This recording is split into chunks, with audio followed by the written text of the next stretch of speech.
Hello, I'm the BBC presenter James Copnell, and this is The Interview from the BBC World Service, the best conversations coming out of the BBC. For this interview, I met the senior South Sudanese politician Nhial Deng Nhial here at the BBC in London. Nhial, who has served in numerous important roles, including as South Sudan's foreign minister, made headlines last month when he openly criticised the country's president, Salva Kiir. Suspending his membership of the ruling Sudan People's Liberation Movement, or SPLM, Nhial accused the government of corruption, fuelling insecurity and refusing to hold long-delayed elections. President Salva is no stranger to public criticism, but there was a sense of shock that the latest to take aim at South Sudan's leader was Nhial Deng Nhial, seeing as he had been such a prominent figure in the country and the party for decades. South Sudan, the world's newest country, but also one of its poorest, gained independence from Sudan in 2011 after decades of struggle led by the SPLM. However, just 2 years into independence, a power struggle between President Salva Kiir and his Vice President Riek Machar led to a civil war. The ensuing conflict, largely fought along ethnic lines between supporters of the two men, resulted in an estimated 400,000 deaths, and 2.5 million people being forced from their homes, more than a fifth of the population. The civil war was brought to an end in 2018 through a peace deal that saw the creation of a unity government that was meant to pave the way for elections in 2022. However, these never happened. Amid these growing tensions in the country, even once staunch allies of the president are now speaking out, including Nhial Deng Nhial. Elections are important because if people are elected, they have a mandate from the people and they will have legitimacy. And because of that legitimacy, it will be difficult for other groups to seek to displace them through violence. Salva Kiir, his legitimacy ended since 2015, and he should have been seeking a new mandate from the people if he wants to continue running the country. Welcome to The Interview from the BBC World Service with Nhial Deng Nhial. So you made a very dramatic announcement. What is your critique of South Sudan now, of the way it's being run? In fact, I would say that South Sudan is being run down. The problems are huge. There's basically total failure of governance.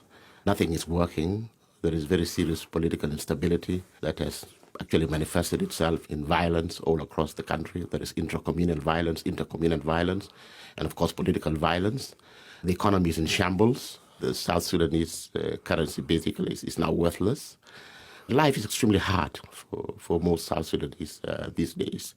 We believe that this situation is being perpetuated by the refusal of the regime, President Salva Kiir personally, to allow the transition to run its course. After the conclusion of the peace agreement in 2018, the provisions of those peace agreements have not been implemented. They are being implemented selectively, and that the implementation, of course, even is being violated. The agreement itself is being violated. The government is dragging its feet on the implementation, primarily because they do not want to see the transition run its full course, because if that were to happen, the transition would end in free and fair elections, and in all likelihood, the current regime would be voted out of office by the people of South Sudan. You think President Salva Kiir would lose elections, even given the historical weight of his party, the SPLM, which took South Sudan to its independence, even given its control of the mechanics of government? You think he would lose elections? Yeah, I think the SPLM is potentially a very weighty political outfit, but it has been basically destroyed, has been completely dismantled by President Salva himself. First and foremost, he basically tossed aside the vision of the SPLM. So although the government of the Republic of South Sudan is an SPLM-run government, there are no policies that emanate from the SPLM to inform government programs and actions. So the SPLM is just like now an ornament. Secondly, he has emptied the SPLM of its cadres. I mean, the SPLM now, its leaders have been dismissed, they've been humiliated, and they've been replaced by people who even at one point in time were actually fighting the SPLM or hostile to the SPLM. So the SPLM basically does not exist any longer. And so there is no plan, there is no program, for running the country. Do you put that firmly on Salva Kiir, President Salva Kiir Mayardit's shoulders? There is a theory out there, the liberation curse, that says that the people who take a country to its liberation, to its freedom, the freedom fighters, often are very bad in government, that the skills required to be a rebel leader are very different to those required to run a modern country. And that sort of critique would fall not just on Salva Kiir, but on others, including perhaps you, who've been at the heart of South Sudanese political life for decades. Yeah, you can say that the failure of the SPLM is a collective responsibility in the sense that people like myself, who have been part of the leadership for quite long, haven't spoken out, basically, haven't taken action. But it is not necessarily true that liberators are not good in running governments. As a matter of fact, the SPLM, when you compare it to other liberation movements, is quite unique in the sense that it actually started preparing itself for governance responsibilities. Meanwhile, it was still in the bush. As a matter of fact, most of our SPLA commanders, especially when we were about to sign the Comprehensive Peace Agreement, were sent abroad to undertake courses that are relevant to governments and to provide them with the skills, because in government you need different skill set than when you are in the bush. So this has happened. A lot of cadres have been prepared for responsible government. But the president and the chairman of the SPLM, Salva Kiir Mayardit, has not allowed the SPLM to do its work because, you know, shortly before the Comprehensive Peace Agreement was signed in 2005, he and the late Dr. John Garang, our leader, had a fallout. And from that point onwards, Salva was suspecting that Garang was favoring some people in the leadership over him. Including you. Including myself. The so-called Garang boys. And then eventually he'd be sent out. So he took it upon himself when he became the leader, basically to dismantle the SPLM and overhaul it completely. One of the stinging critiques in your statement was about the wealth of the country. South Sudan should be rich given its oil reserves. And yet I think it's true to say, whatever your political persuasion, that the people have not benefited from South Sudan's oil. Why? Well, because those resources are not being put to good use. Those resources are not being used to provide service to the people.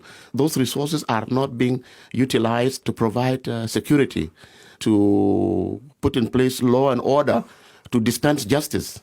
Even right now, people are being killed by helicopter gunships in an attempt by the government to disarm the civil population. You know, if the government wants to disarm the civil population, then they should go about it in the correct way. But to go about it in the correct way, which is essentially, you know, you go to warring communities. If you want to disarm them, then you make sure that the process, disarmament exercise, is concurrent. You see, because if you try to do it sequentially, you start with one group, the other group will not accept because they will suspect that we can't give up our arms because our foes on the other side are still bristling with guns, you know. But to do this, you need to avail resources. Law and order is supposed to be taken care of in South Sudan by the police. But the police itself is not provided with the resources, you see. The policemen are ill-trained, they are understaffed, they can barely put food on the table, which is a problem for almost everybody in South Sudan today. So the fact that resources are being diverted for personal gain and not employed for running the government and providing service is the fundamental problem of South Sudan right now. We had a situation where civil servants were not paid for about a year, even members of the military, which is, of course, a risky proposition for any state. And part of that is because South Sudan's great resource, oil, is exported through Sudan's pipelines, a remnant of the fact when you were one country and the war in Sudan has stopped the oil being exported. Could more have been done, though? Because that is such a vulnerability. And you see now South Sudanese civilians unable to afford 2 or 3 meals a day. You see, as you mentioned yourself, I mean, South Sudan is endowed with enormous natural resources. Agriculture too. Agriculture, livestock, even there is potential for mining. But you are supposed to use the oil resources to unlock your potential in other sectors, which has not happened. Because you can run an economy that is entirely dependent on oil. Since you have got other resources, you have got to unlock the potential by investing oil money in opening up access to other resources. In fact, we used to say in the SPLM that we would want to take towns to the people. And basically what is meant by that is to diversify the economy. You see, services make agriculture, make agriculture and livestock actually should be the backbone of the economy in South Sudan.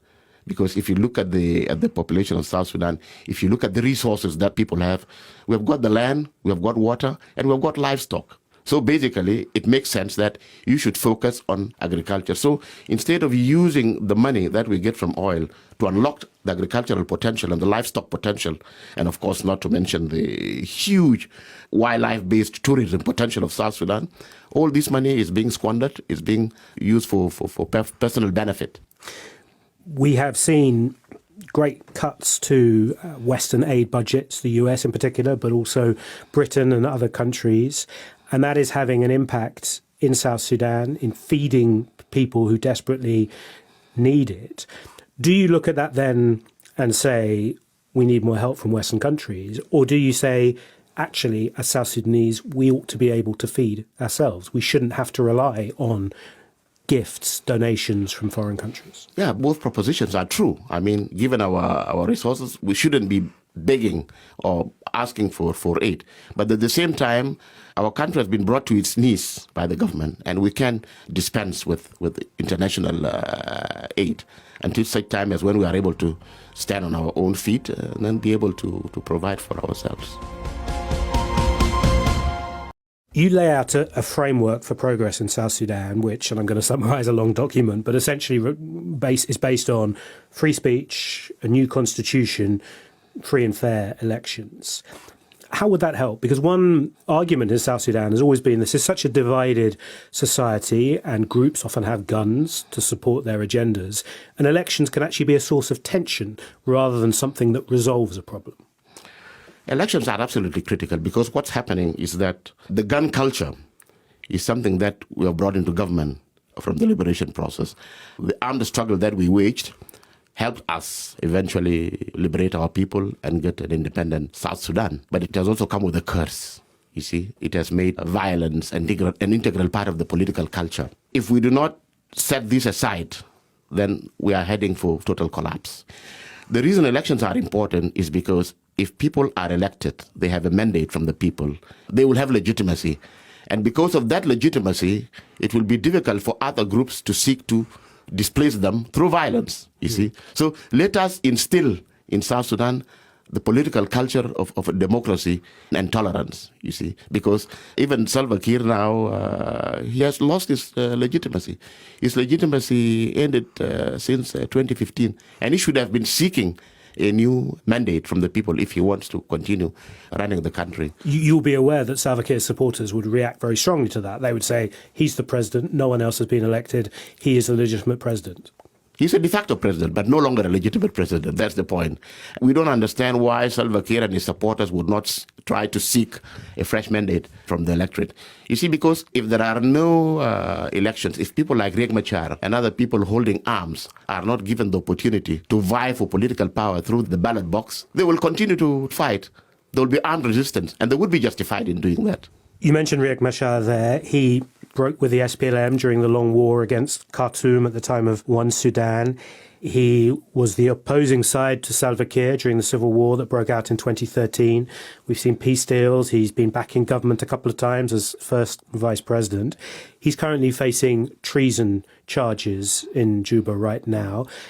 Do you feel that whole court process is a legitimate one? I think what is important, irrespective of what's going on, if at all, I'm not privy to the circumstances surrounding the charges that have been leveled against Dr. Riek Machar. But if at all people feel that he has a case to answer, then let that process be established in accordance with the law. I mean, let the decision turn on the legal merits of the case. But we have to be very, very careful to steer clear of any political manipulation of the process. In other words, if there is need to prosecute Riek Machar and his associates, then let there be an attempt at criminal prosecution.